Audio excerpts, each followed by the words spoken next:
السلام علیکم۔ ایمان افروز واقعات، گھریلو ٹوٹکے، وظائف اور جدید سائنسی تحقیقات جاننے کے لیے اس چینل کو سبسکرائب کریں۔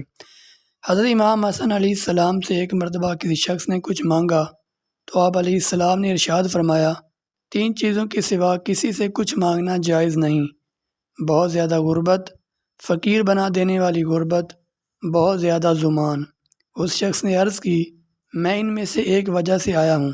آپ رضی اللہ تعالیٰ عنہ نے اس کے لیے 100 دینار سونے کے سکے دینے کا حکم دیا۔ پھر اس نے امام علی مقام حضرت امام حسین علیہ السلام سے کچھ مانگا۔ آپ نے بھی بھیک مانگنے سے متعلق وہی بات فرمائی جو امام حسن رضی اللہ تعالیٰ عنہ نے فرمائی تھی۔ اس نے وہی جواب دیا جو اس نے امام حسن رضی اللہ تعالیٰ عنہ کو دیا تھا۔ امام حسین رضی اللہ تعالیٰ عنہ نے اس سے پوچھا، بھائی جان نے کیا عطا فرمایا تھا؟ اس نے عرض کی، 100 دینار۔ آپ نے بڑے بھائی کی برابری کو ناپسند کرتے ہوئے اس کو 99 دینار عطا فرمائے۔ پھر وہ شخص حضرت عبداللہ بن عمر رضی اللہ تعالیٰ عنہ کے پاس گیا اور سوال کیا۔ آپ رضی اللہ تعالیٰ عنہ نے اسے بغیر کچھ کہے 7 دینار دے دیے۔